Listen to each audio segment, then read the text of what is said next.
Nuestro primer invitado, con quien ya vamos a dialogar en instantes nada más y que ya está en nuestro living, es el diputado del Frente Amplio por la Soberanía, Fabián Palo Oliver. Vamos a hablar de diferentes temas con él. Vamos a hablar sobre un pedido de informe de una funcionaria que está procesada, está siendo investigada por un delito que tiene que ver con el lavado de dinero.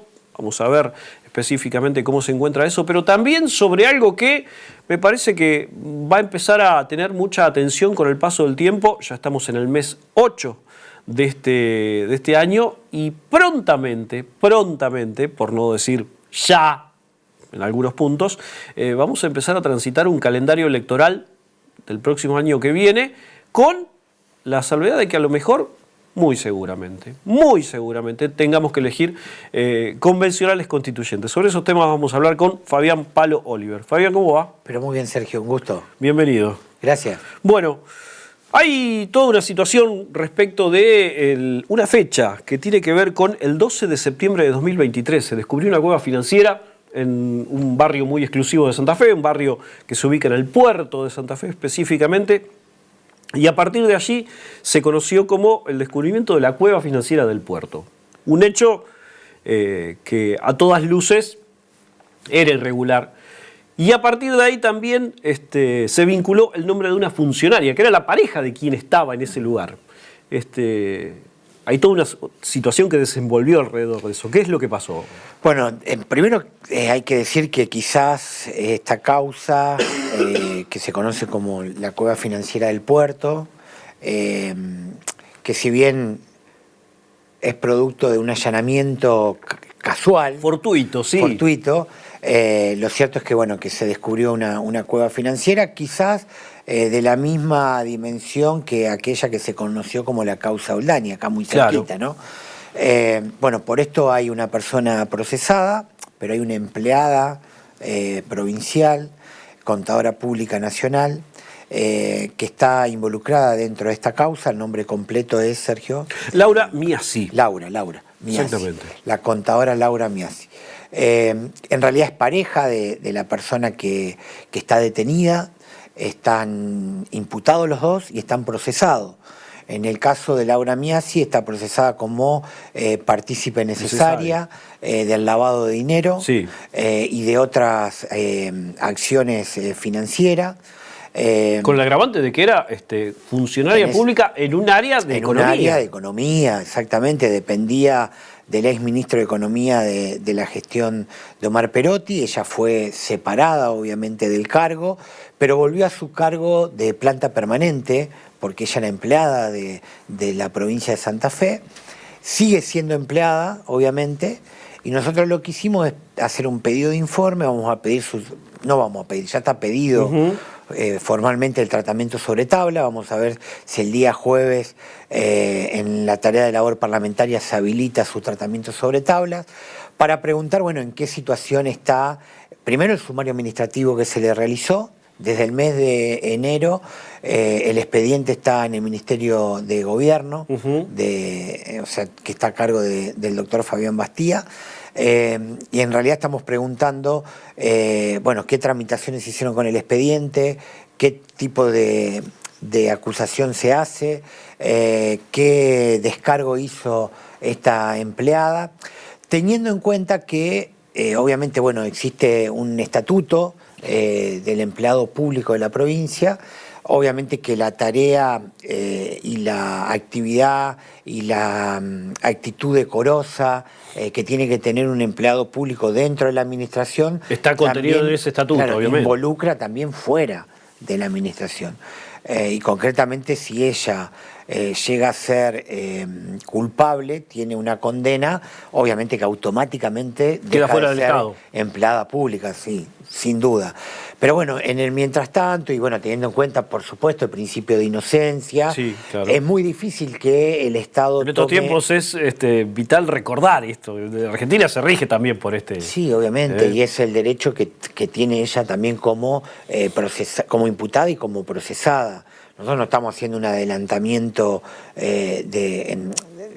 donde ya decimos que tiene que ser expulsada de la administración. Eso va a depender mucho de lo que pase con la causa penal que se está siguiendo adelante. Pero lo que sí hizo el fiscal que impulsó la causa ha también dejado muy claro que la función y la tarea de esta contadora en esta organización que terminó siendo una asociación ilícita, obviamente que era fundamental. Muy importante. Entonces, queremos ver si utilizó el Estado, si dentro de ese sumario administrativo hay algún indicio o alguna seguridad que se utilizó las herramientas que ella tenía como funcionaria pública para, obviamente, hacer esta actividad, en principio ilícita, obviamente, y que se tiene que terminar de comprobar. ¿Sería un caso inédito, si ocurre? Por lo menos parecido con estos parámetros. Mira, son delitos muy difíciles, no de probar. Claro. A mí me preguntaba un colega, ¿ustedes tienen indicio de que dentro de esta cueva había plata de funcionarios, de sindicato, de lo que primero siempre piensa uno de empresario? Generalmente eso está bajo 5 llaves. Claro. Y en este caso la persona que está detenida se lo va a llevar a la tumba. No, es muy difícil que confiese de quién es ese dinero que estaba haciéndolo trabajar, ¿no? En principio era una cueva, que se conoce como una cueva, claro, compra y venta de moneda extranjera, sobre todo de dólares. Y en forma ilegal, está de más decirlo. Obviamente ilegal. Entonces está claro que el dinero que financia esa cueva, a los responsables se lo llevan a la tumba. ¿Qué digo con esto a la tumba? Jamás o muy difícilmente es dinero negro que no sabemos qué origen puede llegar a tener. Entonces seguramente esta persona va a ser condenada, va a tener que pasar unos años encerrado en un penal de la provincia y bueno, una vez que cumpla la sentencia va a poder vivir con mucha tranquilidad, entre comillas. Muchas veces también guardan esa información porque mucho del dinero que se mueve es del delito organizado. Claramente. Puede ser desde el narcodelito hasta personas que están vinculadas con este tipo de asociaciones ilícitas. Entonces es fundamental la tarea que hizo el fiscal, es fundamental la tarea que haga ahora la justicia. Y también es fundamental lo que se haya hecho en ese sumario administrativo. Nosotros, concretamente, lo que nos preocupa, y esto sí, es que esta empleada siga teniendo funciones y tarea dentro de la órbita de lo que es su tarea como contadora pública, ¿no? Nos parece que hasta tanto se resuelva su situación, ella tendría que estar corrida de cualquier actividad que implique la decisión sobre los fondos del Estado. Una es esa información sobre situaciones financieras, ¿no? Pablo, te cambio de tema y también en complemento con lo que habíamos anunciado al inicio de la conversación. Estamos en agosto, en febrero, si todo va como se indica, o por lo menos como se está hipotetizando, tendríamos ya en marcha el calendario electoral, teniendo en cuenta que vamos a tener elecciones nacionales y provinciales, si no me equivoco.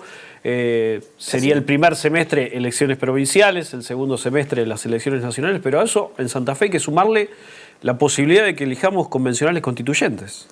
Sí, y esperemos que esta vez sea realmente una realidad. La reforma de la Constitución de la provincia de Santa Fe en los últimos 15 años fracasó. Quizás los elementos que no tuvieron otros gobernadores lo tiene el gobernador Puyaro. Yo digo que el espacio de Unidos para Cambiar Santa Fe no tiene excusa para no avanzar con la reforma de la Constitución. Primero, porque tiene los 2/3 en el Senado, lo que la Constitución vigente establece que para modificar o actualizar la Constitución vigente se necesitan las 2/3 partes de las 2 cámaras. Eso lo tiene. Eso lo tiene en el Senado. Claro. En diputados se necesitan 33. Unidos para Cambiar Santa Fe tiene 27 votos. Sí.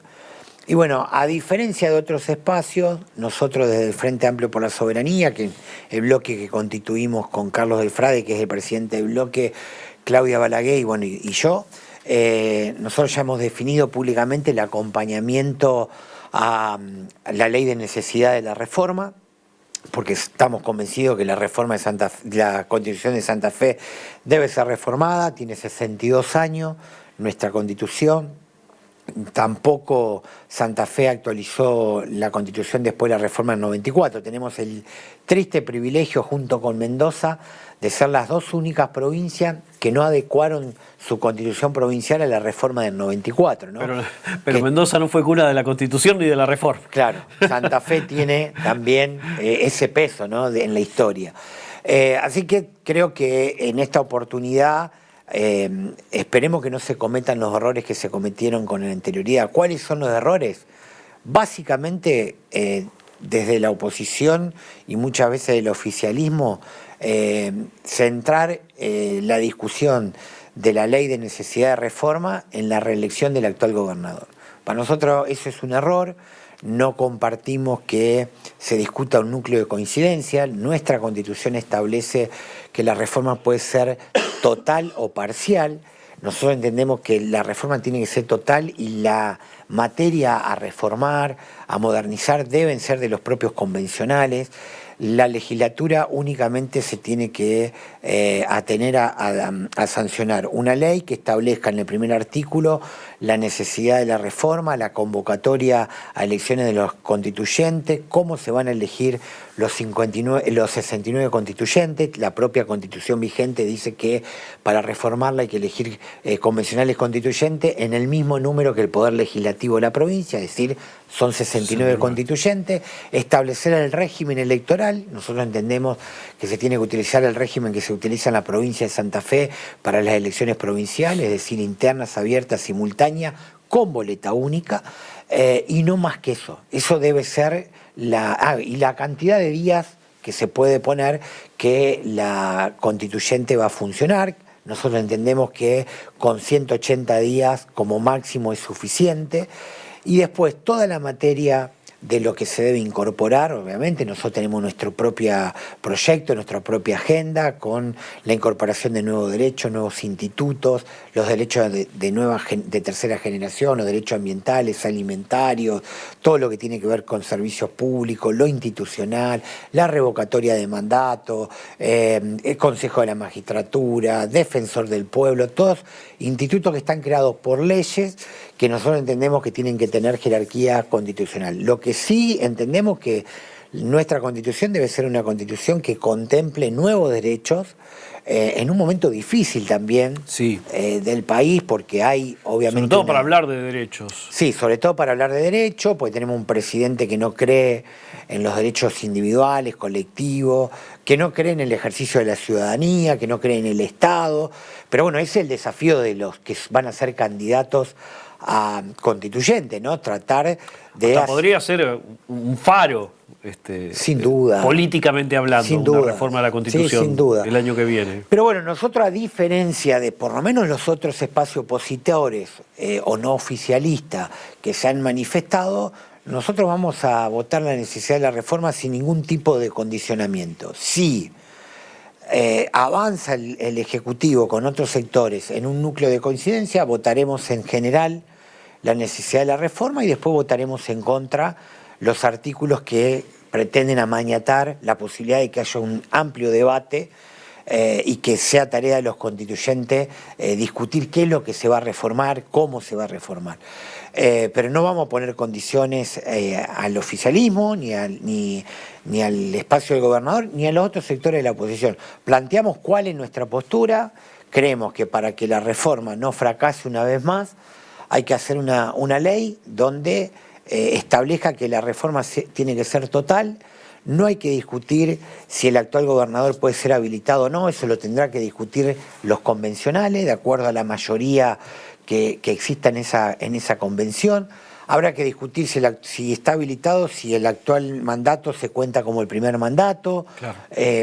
Y bueno, y todo lo que haya que discutir hay que discutirlo en la convención. Nosotros entendemos que la tarea de la legislatura no es justamente discutir el temario. Dejarle todo eso a la Convención Constituyente. Exacto, así es. Porque aparte nos parece que es lo que corresponde. los legisladores fuimos elegidos para otra cosa y en todo caso una de las facultades que tenemos es la posibilidad de sancionar una ley que establezca la necesidad de la reforma. Si bien es cierto que la actual Constitución establece que la reforma puede ser parcial, generalmente cuando se habla de reforma parcial es para incorporar enmiendas constitucionales, pero nunca para hacer una reforma como esta. Estamos hablando que nuestra Constitución tiene 62 años y desde el 2014 hasta acá, desde el 94 hasta acá estamos hablando de 30 años. 30 años. Que se reformó la Constitución Nacional y Santa Fe no tuvo, la política santafesina no tuvo la capacidad de encontrar los acuerdos, porque siempre el descollo fue si el gobernador en ejercicio podía ser reelecto o no. Pasó con Wiener, pasó en su momento con Obey, después con Wiener, claro. Pasó con Empiezo a recordar que fue Obey como el primer, después de la reforma, fue el... Claro, porque en realidad cuando se hizo la reforma estaba en la segunda gestión estaba terminando en realidad la primera gestión de Carlos Alberto Reutemann. Exacto. Y ahí vino Obey con su primera gestión, ¿no? Después hubo otra de Reutemann y otra de Obey, y después vino Wiener, Bonfatti, Lifchitz, todos intentaron y nunca se pudo lograr justamente porque se trabó con que si la legislatura tenía que discutir o no qué iba a pasar con el actual gobernador, si se lo habilitaba o no. Y bueno, hay que sacar ese escollo y la forma de sacarlo es dejar que los convencionales discutan todo lo que haya que reformar. ¿Serías parte de la Convención Constituyente? Me encantaría, pero no. Yo creo que los legisladores, por lo menos en nuestro espacio, y creo que, me encantaría como hombre de la política, sí, pero claro. Me parece que ese lugar es para los constitucionalistas. Nosotros vamos a promover, nos encantaría que desde la Vichy Tesio, Oscar Orlando, y para tirarte algunos nombres, no sé, Claudia Balaguer podrá ser, porque es alguien que viene también de gestiones importantes, porque puedan representar nuestro espacio, ¿no? Pero no lo hemos discutido todavía. Primero vamos a sacar la convención. Claro. Pero yo seguro que no, ¿eh? Pero la redacción de una constitución es una cosa muy seria. Sí, pero para quien está mirando, sí, no es redactar una carta. Sí, digamos. Pero a mí me parece que más que nada hay que darle esa oportunidad a los constitucionalistas, porque en realidad es su materia, y me parece que hay militantes políticos que tienen un recorrido y que son constitucionalistas, que se merecen por lo menos representar a nuestro espacio, ¿no? Seguro. Y ojalá podamos abrir más. Nosotros vamos a hacer una convocatoria más amplia y queremos también darle lugar en nuestra lista de convencionales a expresiones que vienen de otros espacios, y que estamos trabajando para ampliar el Frente Amplio por la Soberanía, y me parece que es una buena posibilidad de invitarlos a que sean convencionales por nuestra lista. Pablo, muchas gracias por Vamos a tener lista, está claro, ¿no? Sí, como claramente. Frente Amplio por la Soberanía. Claramente. Muchas gracias por tu tiempo, Pablo. A ustedes.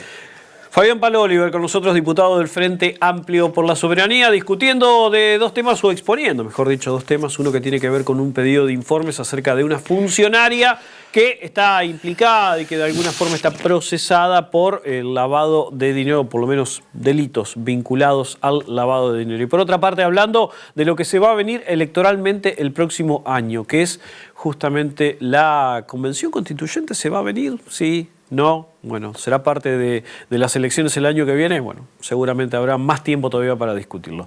Vamos a un corte y enseguida volvemos.